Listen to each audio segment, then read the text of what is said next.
Je fais un petit exposé sur les contrats commerciaux. Nous sommes à la Chambre franco-allemande de commerce et d'industrie, confrontés à des multiples contrats commerciaux.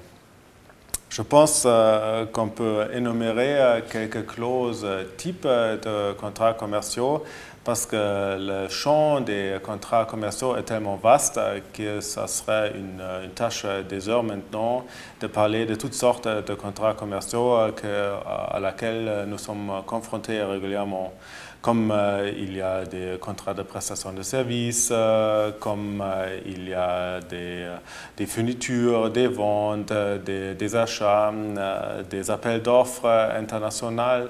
Il y a des multiples contrats auxquels nous sommes confrontés. Ici, on va aborder 2-3 clauses qui paraissent régulièrement dans des contrats.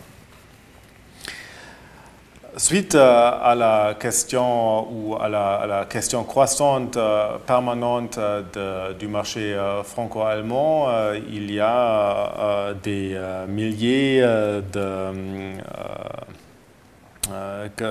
questions qui sont intégrées dans les mêmes sortes de structures de contrats. Il y a par exemple toujours une question de la restriction de la responsabilité des parties d'un contrat.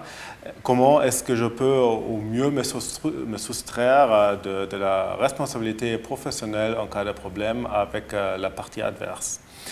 En droit allemand, par exemple, les règles sur les conditions générales de vente mentionnées dans le Code civil allemand interdisent dans les rapports entre entrepreneurs et consommateurs, de limiter la responsabilité pour des sinistres qui n'affectent pas la vie, le corps et la santé causés par un comportement par suite de négligence grave ou comportement intentionnel.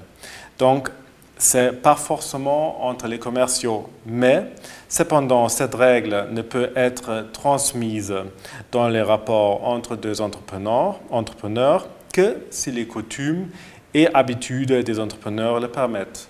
Et maintenant, comparé avec le droit français, en droit français, entre entrepreneurs, les clauses restrictives de responsabilité sont valables, sauf en cas de dol ou des fautes lourdes des débiteurs de contrat.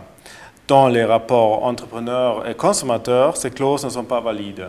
Donc, le champ d'application de la limitation de la responsabilité est plus vaste en droit allemand. Ça peut être intéressant pour des parties de choisir le droit allemand dans un certain domaine. Ou par exemple, les délais de paiement. En droit allemand, le Code civil détermine que le débiteur est mis en demeure dans les 30 jours après avoir reçu la facture ou autre demande de paiement et l'exigibilité de créances. En droit français, le délai de paiement a été changé avec la loi de modernisation de l'économie. Avant la loi de modernisation de l'économie, c'était toujours entre 67 jours, voire plus, pour attendre le paiement d'une facture. À partir du 1er janvier 2009, les délais de paiement entre entreprises sont plafonnés à 60 jours ou 45 jours à fin des mois. Donc, c'est nettement plus court. Là, ce n'est plus très intéressant de choisir l'un ou l'autre droit parce que les deux droits se sont assimilés. Ensuite, il y a toujours la question du choix du tribunal compétent. On peut choisir un tribunal en Allemagne, par exemple, entre commerciaux, on est libre. On peut choisir un tribunal en France. Il faut voir pour les parties ce qui leur convient au mieux, ce qui est le plus proche, quel tribunal parle la langue qui n'est pas maîtrisée par les deux parties. Et le choix du droit applicable à la fin en général, ça dépend des questions que j'ai abordées au début.